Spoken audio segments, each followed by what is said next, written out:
It was supposed to be a quick road trip, a break from the mundane routine of city life. A group of 5 friends, all looking for a little peace and adventure, decided to escape the noise and chaos of their everyday lives. They wanted to find solace in the quiet countryside of Iowa, a place they had only heard about in passing. They had heard of its vast, endless cornfields that stretched far beyond the horizon, the quiet charm of small towns, and the kind of tranquility that only the heart of America could offer. It was the perfect getaway, simple, serene, and free from the distractions of technology and work. As the friends made their way out of the city and into the rural landscape, the transition was palpable. The streets narrowed, the buildings thinned, and the familiar urban chaos began to fade behind them. The road was long and winding, cutting through fields of green and brown, with little to distract them except the occasional farmhouse and a distant barn here and there. The sun hung low in the sky, casting a golden glow on everything it touched. Everything seemed so peaceful, so picturesque, like something straight out of a postcard. The group was excited to finally get to the campsite, a secluded spot near the edge of the cornfields, where they planned to set up their tents and spend the night under the stars. The excitement of the journey and the quiet charm of the place filled them with energy. They couldn't wait to relax, drink a few beers, and tell stories around the campfire. It was going to be the perfect trip. But something felt wrong as they neared their destination. It was subtle at first, an unease that they couldn't quite put their fingers on. The air grew thicker, and the atmosphere felt heavier. There was an odd, almost oppressive silence that surrounded them. They had driven for miles without seeing any other cars, no sign of human life. It was as though they had entered a world that was completely disconnected from the bustling life they were used to. The rows of corn stretched endlessly. The further they went, the more the feeling of isolation grew. It was as if the world outside the cornfields had simply disappeared. There was no one around for miles, no other houses, no other travelers, just the endless rows of corn, standing still and silent. The oddest part was the scarecrows. In every field they passed, the scarecrows stood motionless, placed strategically among the crops. They weren't the usual straw figures the group was used to seeing. These scarecrows had an unsettling quality to them. Their eyes were painted too realistically, and their faces were eerily detailed, as if someone had spent far too much time perfecting every feature. The friends couldn't shake the feeling that the scarecrows weren't just protecting the fields from birds. They were watching them. By the time they reached their campsite, the air was thick with tension. It felt suffocating, like the atmosphere itself was heavy with something they couldn't quite understand. They quickly set up their tents, eager to settle in for the night. But even as they unpacked their gear, the sense of discomfort never quite left. They tried to laugh it off, attributing their unease to the long drive, but deep down, They all felt it, the strange sense that something was wrong. Nightfall came quickly, and with it, an even deeper silence. The only sounds were the occasional rustle of the corn stalks in the wind and the distant chirping of crickets. As they sat around the campfire, roasting marshmallows and telling stories, the shadows grew long, stretching across the ground like dark fingers reaching out from the surrounding cornfields. The firelight flickered and cast strange, distorted shadows on the trees and the tents, adding to the growing sense of unease. Then, out of nowhere, an old man appeared. He emerged from the darkness, walking slowly down the dirt path toward their camp. He looked like he belonged to the land, his face withered and cracked, like the earth itself had worn him down over the years. His clothes were simple, faded from years of use, but his eyes were sharp and alert, scanning the group as he approached. The friends froze as he came closer, not sure what to make of this stranger who had suddenly appeared out of the night. "Evening," he said in a gravelly voice, his tone low and rough, like we hadn't spoken to anyone in years. He stopped, just a few feet away from their campfire, his eyes flickering to each of them, one by one. The group exchanged uneasy glances, unsure of how to respond to the sudden appearance of this stranger. "Stay out of the fields after dark," the old man said, his voice low but firm. The words hung in the air, carrying a weight that made the hair on the back of their necks stand up. "Some things don't like visitors," he added cryptically, his eyes narrowing slightly as he looked towards the distant cornfields. The friends exchanged nervous looks, unsure whether they were being pranked or if the man was serious. "Don't worry, we'll be fine," one of them, Mark, said with a nervous chuckle, trying to lighten the mood. He didn't want to seem rude, but the old man's presence was making them all uncomfortable.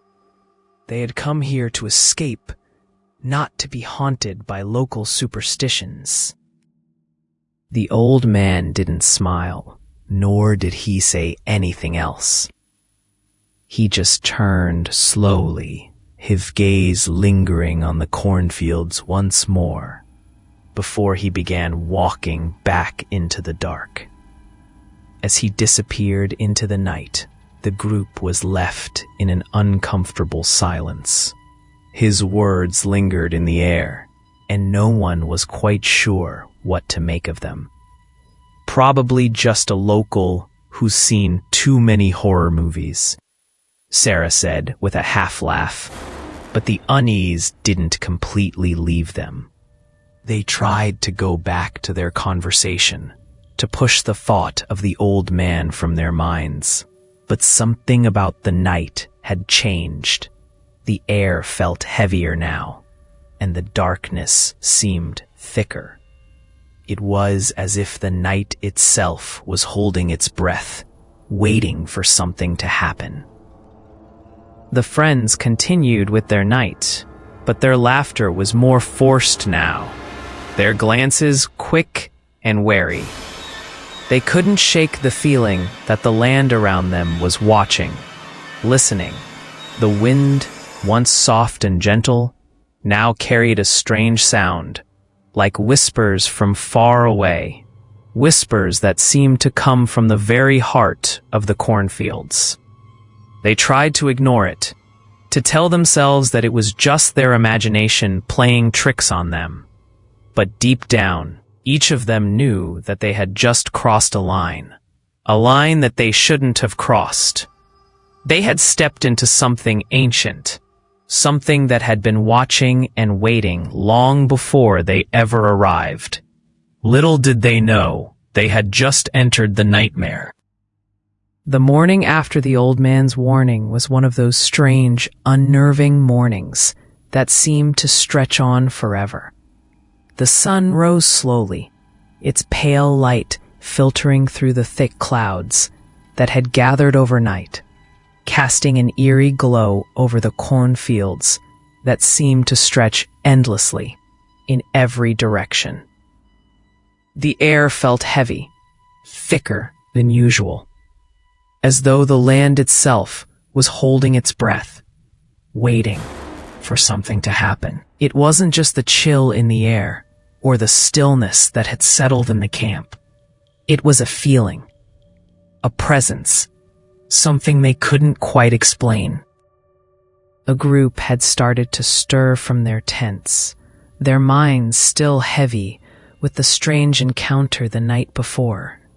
Sarah, the one who always had a bright smile and a sarcastic quip ready, was nowhere to be found.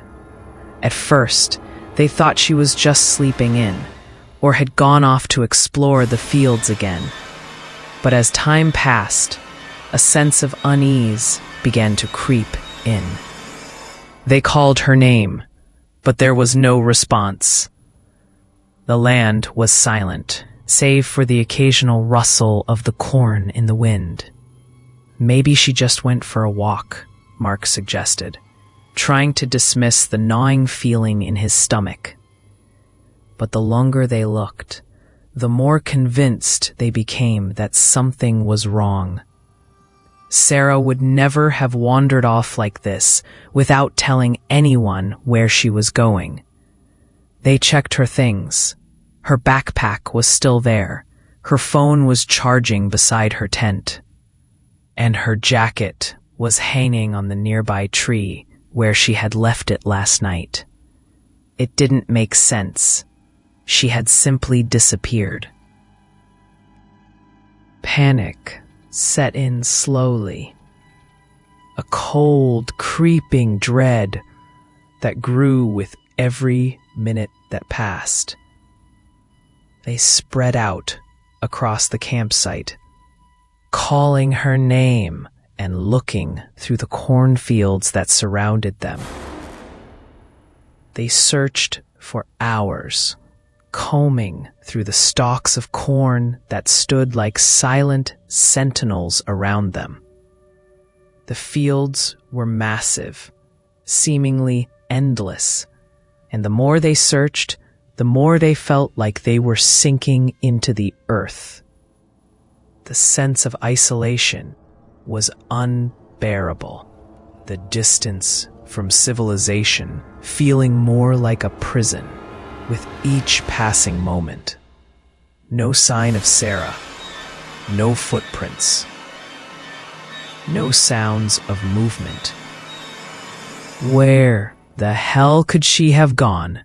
Jason muttered, running a hand through his hair in frustration. His voice was tight with fear, but no one had the answer. They had no idea where Sarah could have gone, and even less of an idea about where to look next. The sun was high in the sky now, but it offered no comfort. The warmth it provided felt distant, disconnected from the cold pit in their stomachs. They tried to call for help, but the signal was weak. No one could reach anyone outside the area. Mark, ever the optimist, tried dialing the local sheriff's office, but the call wouldn't go through. The screen on his phone flickered in and out, the weak signal indicating they were too far from any town to get a reliable connection.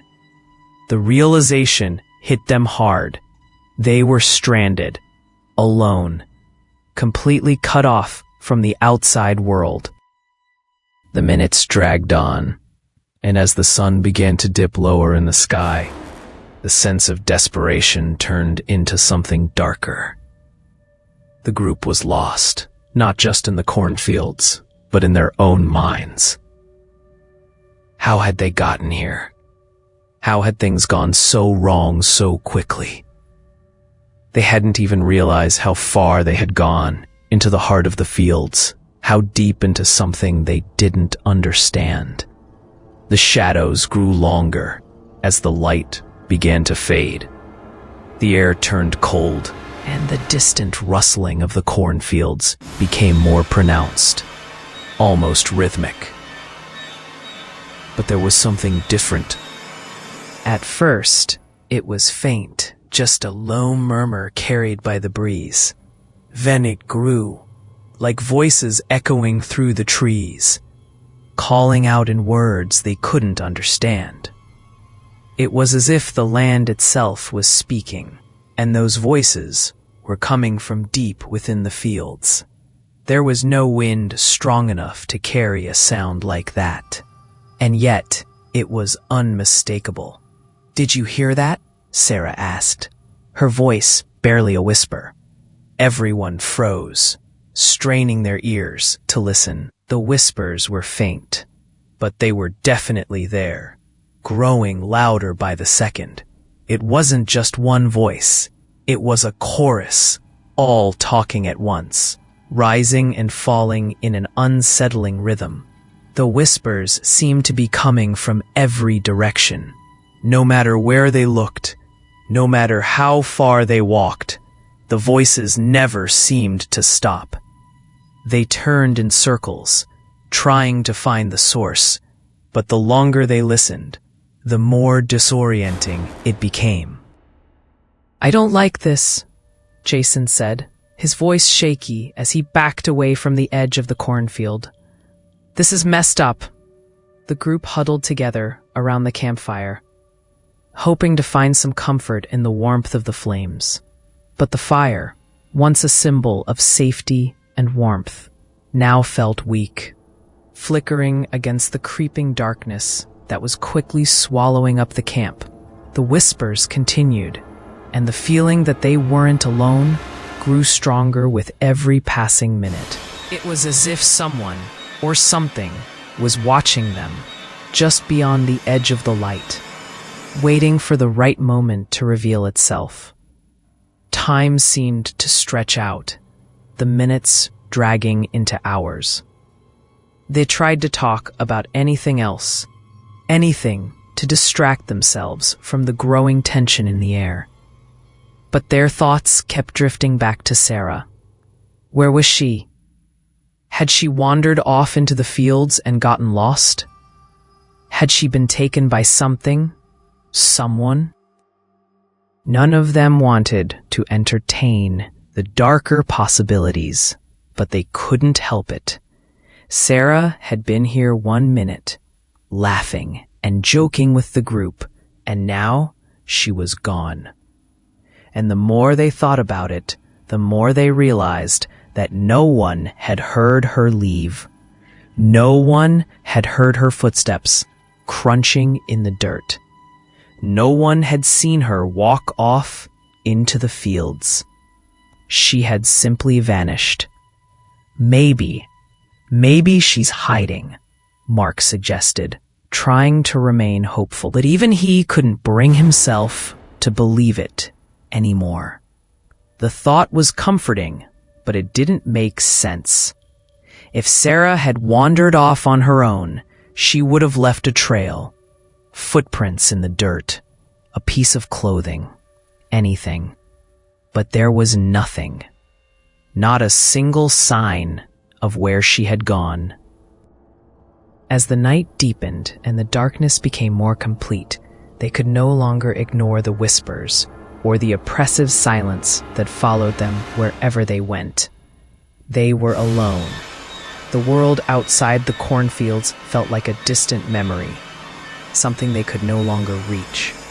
No one knew where Sarah had gone or what had happened to her, but it felt as though the land itself had taken her. They were stuck in the middle of nowhere, in the grasp of something they couldn't explain, and it was as if the very earth was closing in on them. Had Sarah been taken? or was something else at work here?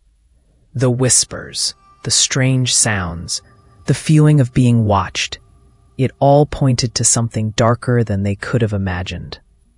But they had no way of knowing what was truly happening. They had no way of understanding that they had just become part of something much larger, much more sinister than they ever thought possible. As they huddled around the fire, their hearts racing, they couldn't shake the thought that Sarah's disappearance wasn't just a random event. It was part of something much older, something far more terrifying than they could have ever imagined. And they were about to learn that there were far worse things in the world than being lost in a cornfield. The night had become an oppressive force, pressing down on them with a weight that seemed to grow heavier with each passing minute. The campfire flickered weakly, its light unable to hold back the darkness that seemed to stretch forever, swallowing the land whole. The whispers from the cornfields had not stopped, but they had grown louder, as if the voices were no longer just the wind, but something far more deliberate. The group, huddled together around the dying fire, could no longer deny the reality of their situation. Sarah was gone, and the night was not going to let them forget it. Desperation gnawed at their insides. The search had been fruitless. Every attempt to find any trace of Sarah had been met with nothing. No clues, no signs of struggle, no footprints. The cornfields seemed endless, each row indistinguishable from the last, and the more they searched, the more they felt the creeping sensation that they weren't just lost. They were being led somewhere dark and unknowable. "We have to go back out there," Jason said suddenly, his voice thick with dread, his voice tight with a mix of fear and determination. His eyes were wide, a wild look that seemed to pull the rest of them in. "If we don't do something now, we'll never find her." The others looked at each other, uncertainty in their eyes, but there was no other choice. They couldn't leave without Sarah, not when the whispers seemed to grow stronger with every passing moment, calling them back into the fields. "We are going out there," Mark said quietly, his voice betraying his own fear. "We need to know what happened to Sarah." And so, against their better judgment, they ventured back into the cornfields. The night was colder now, the air thick with a strange, almost oppressive humidity. Every step they took seemed to echo in the silence around them. The rustling of the corn stalks, which had once seemed natural, now sounded deliberate, as if something was waiting for them just beyond the edges of the field, watching their every move. The deeper they ventured, the more disoriented they became. The path they thought they had taken earlier seemed to disappear behind them, the rows of corn shifting in ways that made it impossible to discern any landmarks. They felt the walls of the field closing in around them. And though they kept walking forward, it felt as if they were being pulled further into the maze, unable to turn back. Whispers in the wind had become louder, clearer, like voices calling to them from every direction. But it was the sudden silence that sent a jolt of panic through them. Everything stopped. The rustling of the corn, the chirping of crickets, even the wind itself. It was as if the entire world had gone still, holding its breath, waiting for something to happen. Then, through the thick darkness, they saw it, a figure standing motionless in the middle of the field. At first, They thought it was just another scarecrow, another grotesque figure designed to ward off birds. But something about it felt wrong. The silhouette was too tall, too still, and its presence sent a chill through them that wasn't just from the cold. The figure was barely visible, its features obscured by the shadows that clung to the edges of the corn. But they could make out enough to see that it was dressed in tattered clothes, its form hunched as though it had been in the field for years. A faint glint of something metallic caught their eye. A knife hanging from the figure's belt, stained with what could only be blood. The sight of it made their stomachs drop, and the instinct to flee surged through them. But they stood frozen, rooted to the spot by a mixture of fear and curiosity.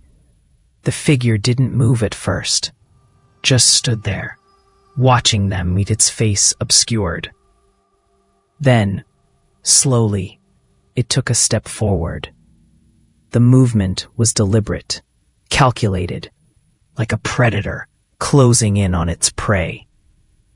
The friends backed up instinctively, their hearts racing in their chests, but they couldn't take their eyes off the figure.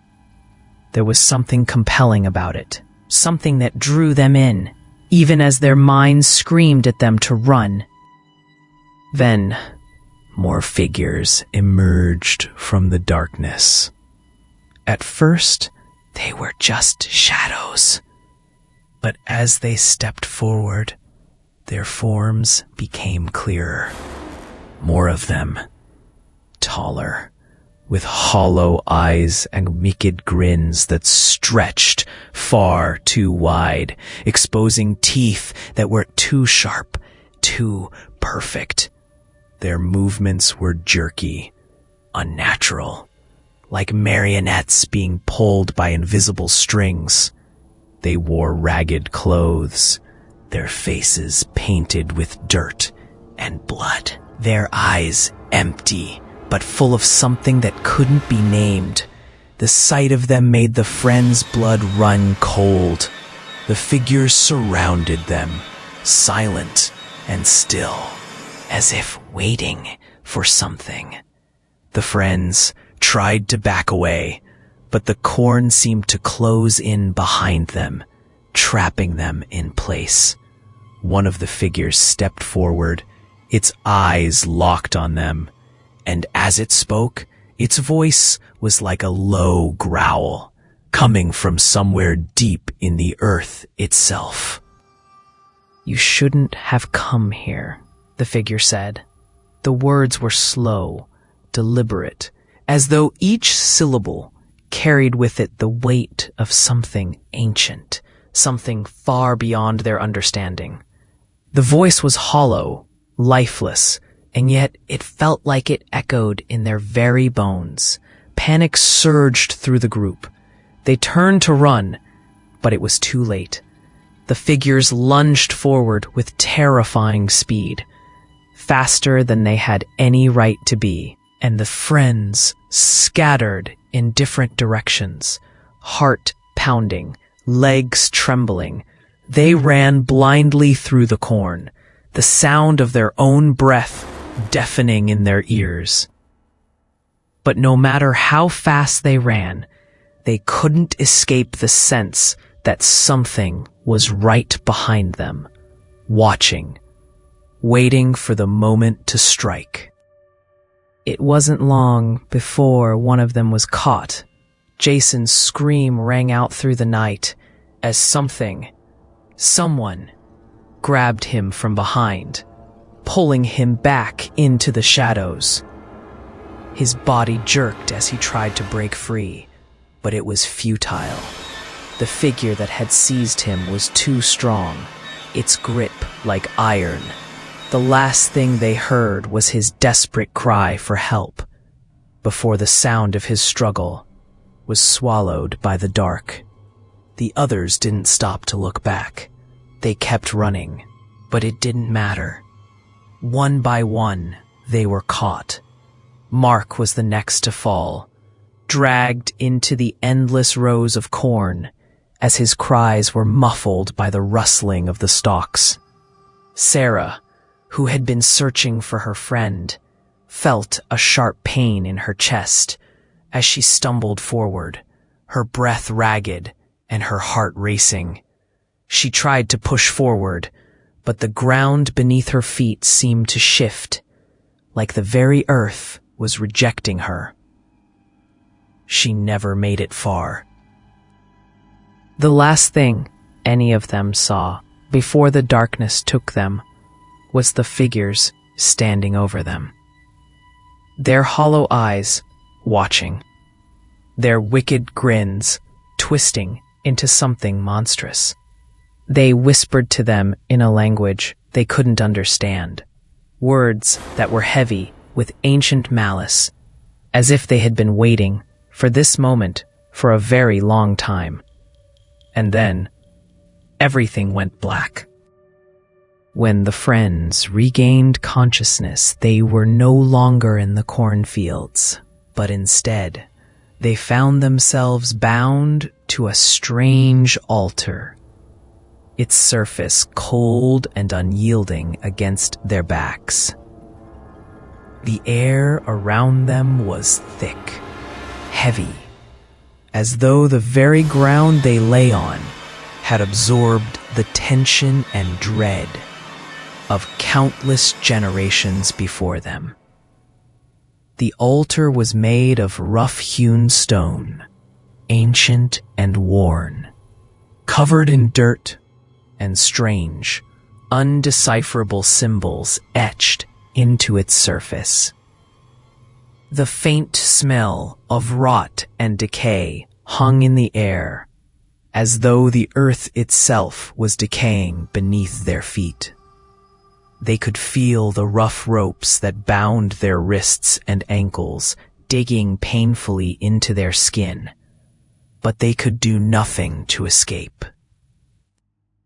Above them, the sky was a patchwork of dark clouds, the moon barely visible, casting an eerie glow over the scene.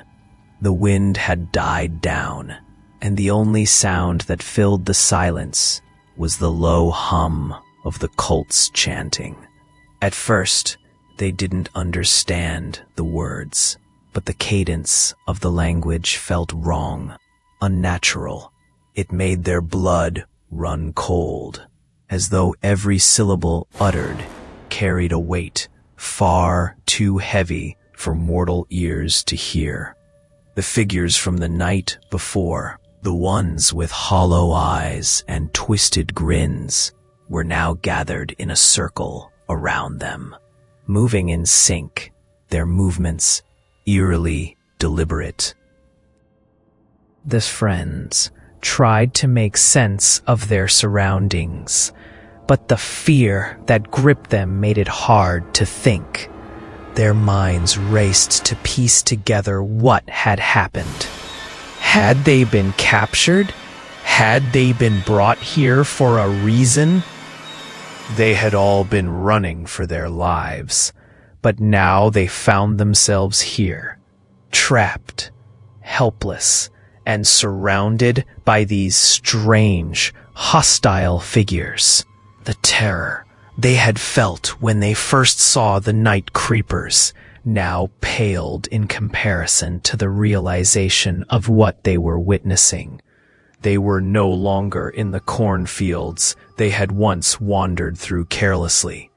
They had been dragged deep into the heart of something far darker, something that had been waiting for them. The figures began to move around them, chanting louder now, their voices blending into an unearthly harmony that made their skin crawl. The friends' breaths became shallow, and they could feel the temperature drop, each exhale visible in the air. It was as if the very atmosphere was changing, growing colder with every passing second. The ropes that bound them seemed to tighten, as if the altar itself were alive, constricting their movements, ensuring that they would not escape. Desperation set in as they struggled against their restraints, but it was futile. The ropes were too tight, and they couldn't even budge. The friends exchanged frightened glances, their minds racing. What had they stumbled upon? What was the purpose of this altar? And who were these people, the so-called night creepers? They had heard stories of strange cults in rural America, but this was something different. The ritualistic chanting, the eerie calm of the figures around them, and the overwhelming sense of dread told them they were dealing with something ancient, something far older and more powerful than they could have imagined. And then, amidst the chanting, one figure stepped forward. He was taller than the rest, his body gaunt, his clothes ragged and torn, and his face covered by a mask of twisted leather. His eyes, dark and sunken, glowed with an unnatural light, and his lips curled into a smile that seemed to stretch far too wide for a human face. He was the leader of this group, and his presence was as suffocating as the darkness that surrounded them. The others fell silent as he approached the altar, his steps deliberate and filled with a sinister confidence. "You're part of the harvest now," he said, his voice dripping with malice. It was calm, too calm, the words rolling off his tongue like a serpent's hiss.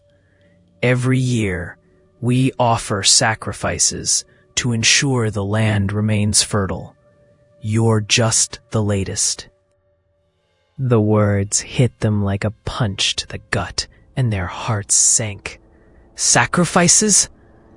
The realization struck them hard, and the truth of their situation became painfully clear. They were not the first to be brought here, and they wouldn't be the last. This was not just some random cult. They were part of something far older, something tied to the land itself. The cult had been offering sacrifices for generations, feeding whatever dark power they worshipped, ensuring that the crops grew tall and the land remained fertile. The friends were just the latest in a long line of victims, chosen to be sacrificed for the fertility of the soil. Their lives didn't matter, not to the cult, not to the twisted leader standing before them. Their stomachs churned with fear, and they felt the overwhelming weight of their situation. There was no way out. No one was coming to help them. They were completely at the mercy of these people, these monsters who had been waiting for them, watching them from the shadows of the cornfields.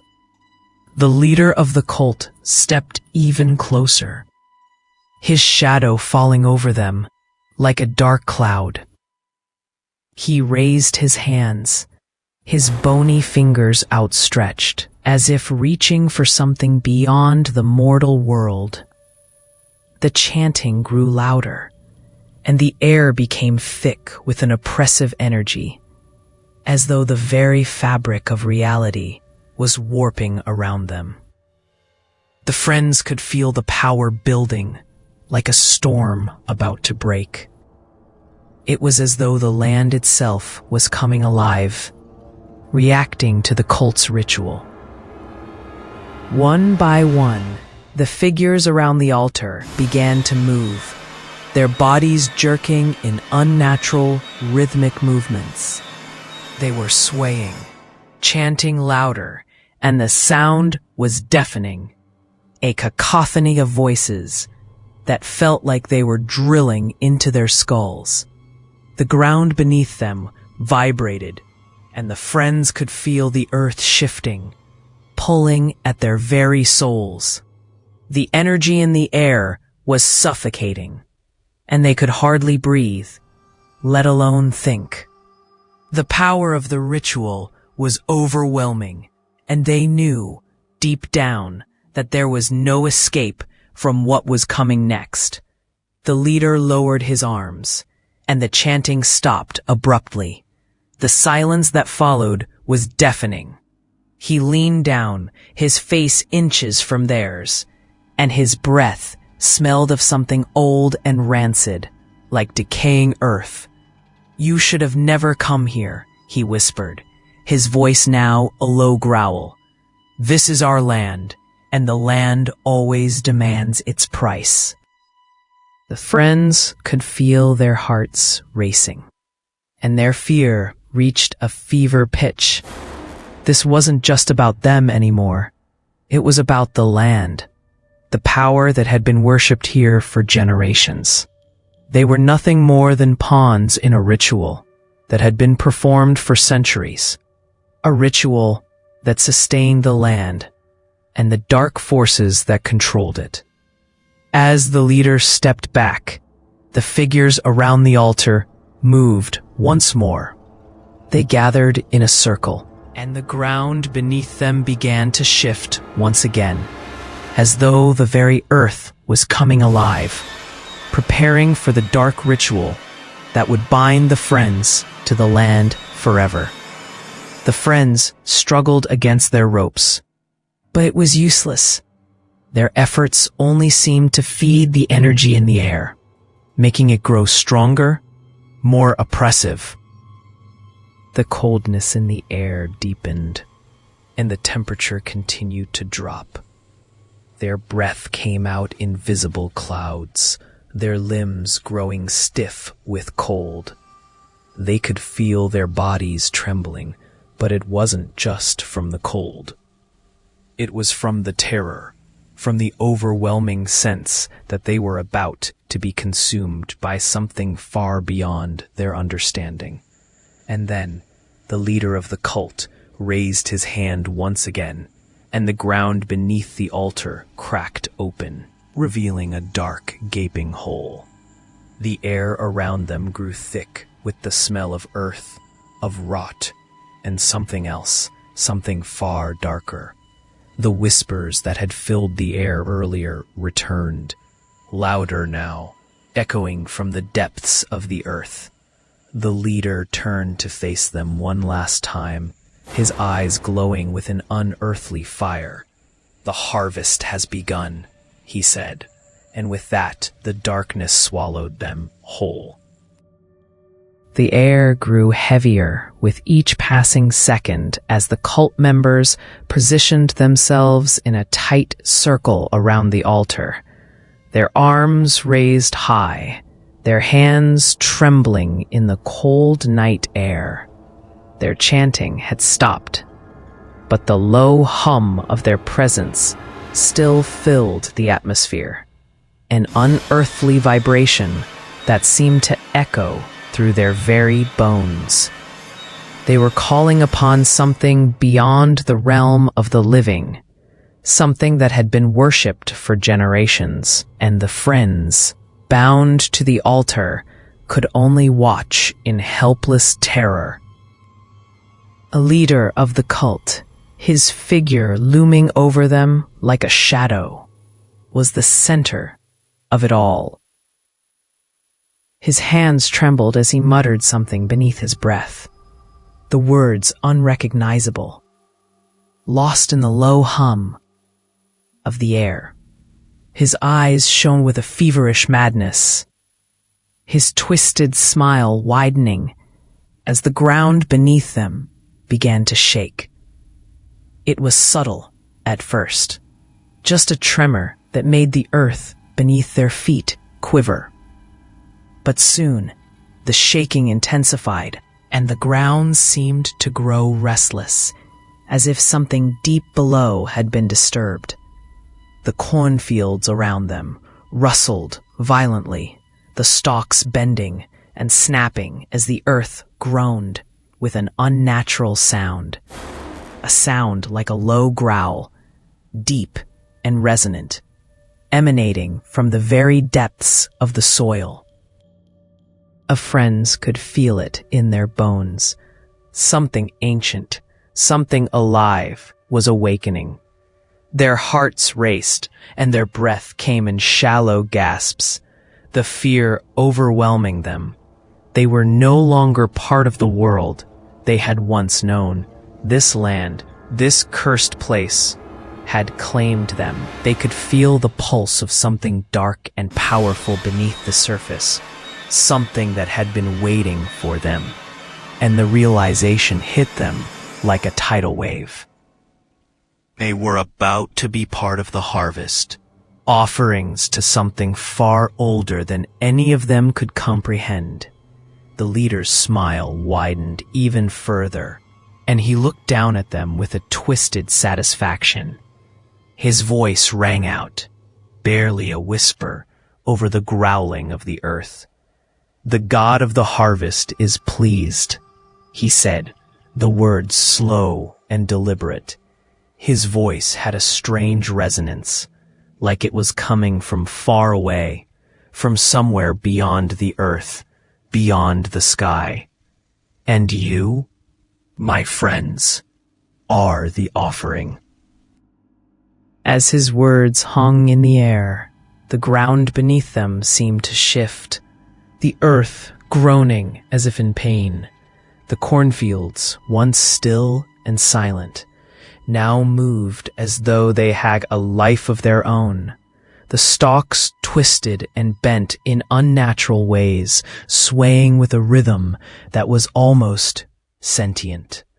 The whispering winds that had carried the cult's chants now carried something else, an unnatural force that pressed in on the friends from all sides, as if the very land was closing in around them.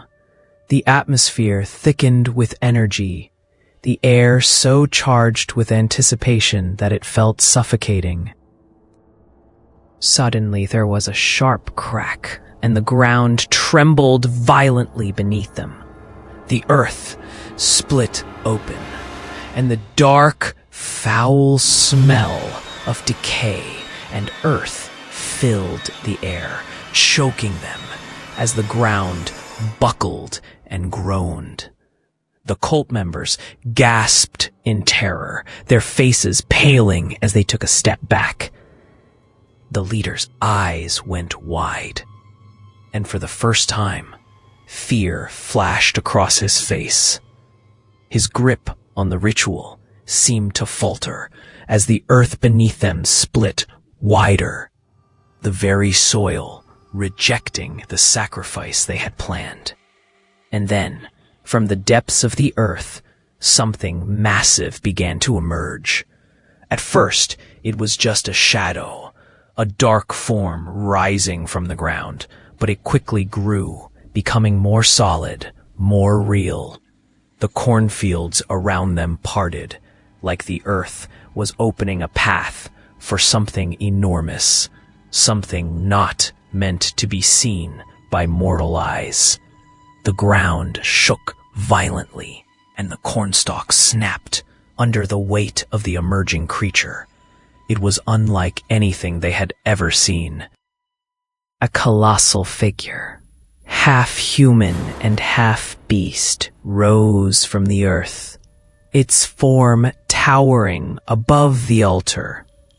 Its skin was mottled and blackened, as if it had been buried in the earth for centuries.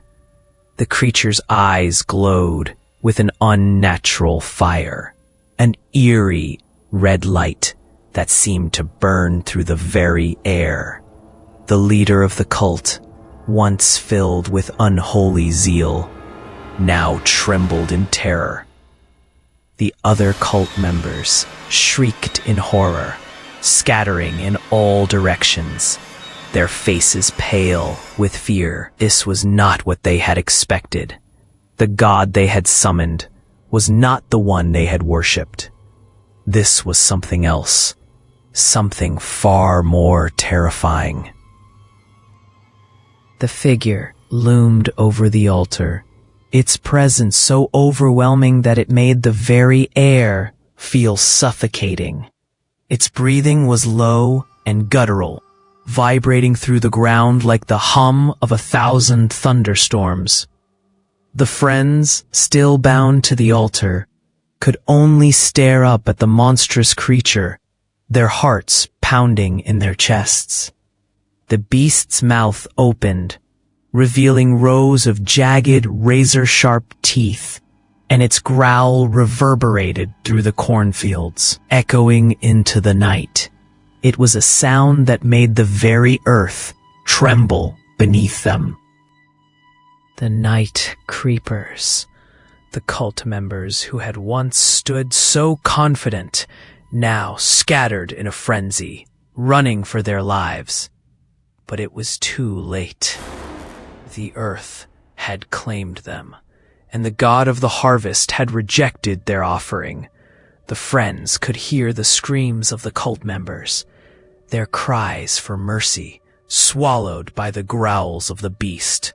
It was as though the land itself had turned against them, rejecting them for their dark ritual. And now the creature, this god, was taking its revenge. The friends, still tied to the altar, could feel the cold, heavy presence of the god above them, its gaze burning into them. It was clear now that they were not meant to survive this night. The ritual was not for them, but for something far darker, something that had waited in the depths of the earth for centuries.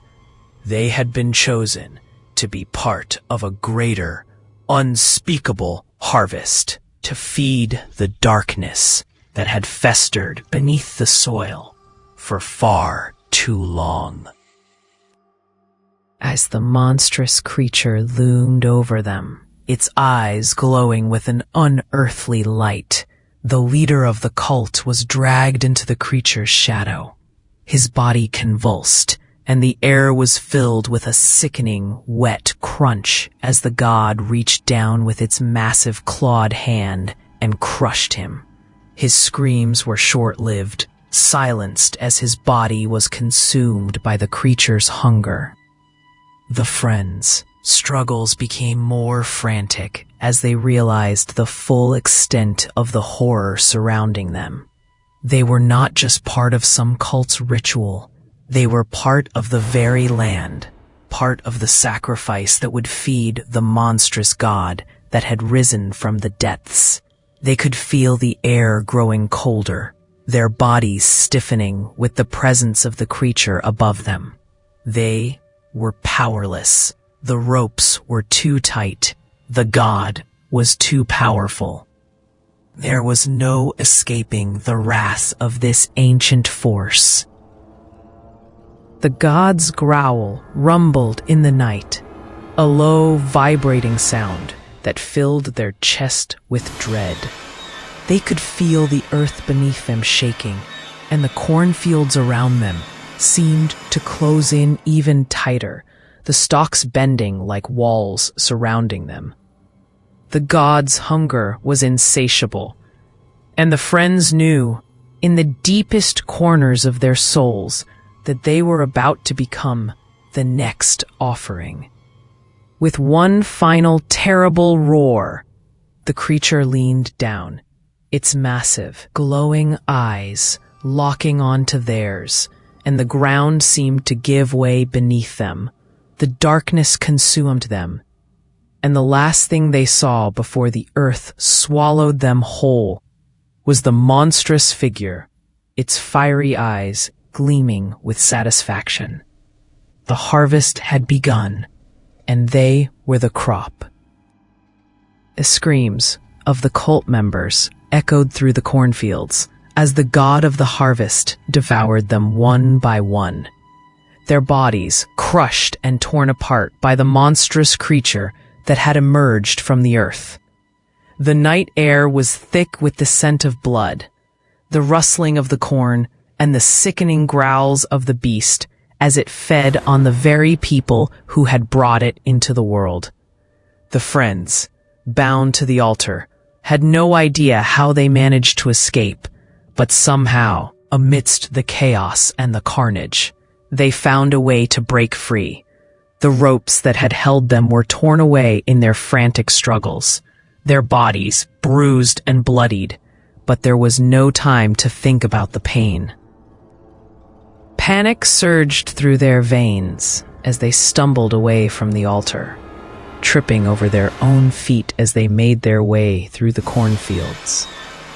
The air felt colder with each step, the ground beneath them growing softer and more treacherous, as though the earth itself was trying to drag them back into the depths.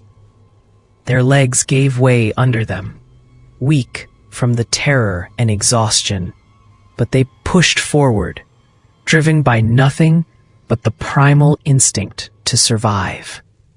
Behind them, they could hear it, the heavy, deliberate footsteps of the creature, its growls rumbling like thunder, getting closer with every passing second. Their breath came in ragged gasps, their hearts hammering in their chests, but they couldn't stop. They had to keep moving. They had to get away. But the cornfields seemed endless, the rows of corn stretching out before them like a maze that refused to let them out. It felt like the land was closing in around them, pressing down on them, suffocating them with its weight. The whispers from the corn grew louder, as though the earth itself was calling to the creature, urging it to follow them, to finish what had been started. Finally, after what felt like an eternity of stumbling through the corn, they saw it, a sliver of light in the distance. Their car, the same vehicle that had brought them to this nightmare, was now their only hope of escaping it. Their eyes locked onto the familiar shape of the car, the promise of safety just a few yards away. But the moment they reached it, their relief was short-lived. As they fumbled with the door handles, their hands trembling with fear and desperation, a cold wind blew through the cornfields, whipping their faces and sending a shiver down their spines. They got inside, but before they could start the engine, something made them turn around. Something made them look back at the cornfields, and when they did, they saw it. The god of the harvest stood there at the edge of the cornfields, its massive form silhouetted against the moonlit sky. Its eyes, glowing with an unnatural fire, locked onto them, and the sickening grin on its face seemed to stretch impossibly wide, as if it was savoring the moment. It was watching them, waiting for them to make their move. The friends' hearts stopped in their chests as they stared at the creature, the realization sinking in that they were not yet free. Its grin grew wider, and it took a slow, deliberate step forward, the ground trembling beneath its weight. The earth around it seemed to warp and distort, as if the very land was bending to its will. The air grew colder, the wind picking up in a violent gust that howled through the car, rattling the windows and filling their ears with a deafening roar. The god's gaze never left them, its eyes filled with hunger, the promise of something far worse than death lurking behind them. The friends scrambled to start the engine, their hands shaking uncontrollably as they turned the key, the sound of the engine sputtering to life. barely breaking through the chaos.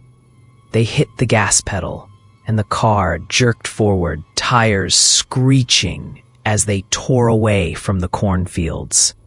But even as they sped away, they could feel it, the creature's presence, looming behind them, its enormous form, chasing them through the night.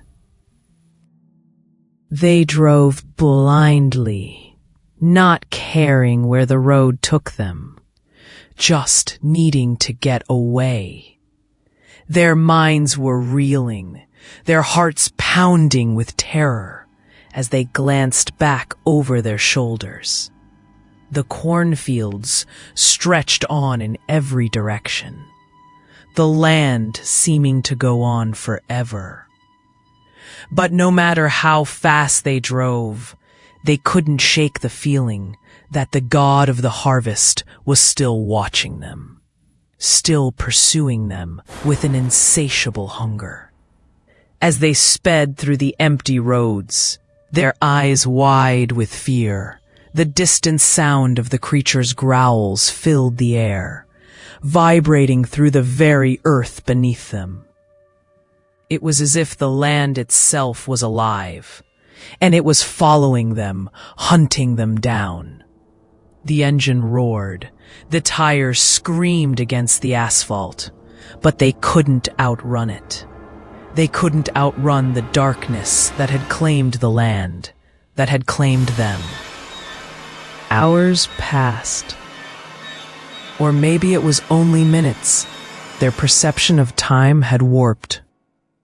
Twisted by the terror they had just experienced, his expression, blank and unbothered by their appearance. But the friends knew they couldn't stay. They couldn't risk staying in one place too long. They got out of the car, their legs weak and unsteady beneath them, and hurried into the gas station, their eyes darting around nervously, as if expecting the god of the harvest to appear at any moment. The clerk didn't seem to notice their panic, his attention fixed on the screen in front of him. The friends didn't stop to explain. They couldn't. The terror was still fresh in their minds, too raw to even talk about. They bought what little supplies they could: water, food, anything to help them survive the night. But their thoughts kept drifting back to the cornfields, to the faces of the cult members, to the god that had risen from the earth and consumed them all. The friends didn't speak, not to each other, not to the clerk. There were no words that could explain what they had seen, what they had survived. They left the station quickly, their minds still haunted by the images of the god, its glowing eyes, its monstrous form. They didn't know where they were going, but they knew they couldn't stay. They couldn't go back to that place, that cursed land. They had escaped with their lives, but they knew they would never truly escape the nightmare that had followed them. As they drove away from the town, the road stretching out before them into the darkness, they couldn't shake the feeling that they were still being watched. The god of the harvest, the night creepers, the ritual, everything that had happened out there in the cornfields was far from over. The land was still alive, still hungry, and they knew deep down that they had not left it behind. The harvest would always return, and next time it would be even worse. They never spoke of it again. They never spoke of Sarah, or the cult, or the god. But they all knew the truth. The harvest had not ended. It was only just beginning. And it would come for them again.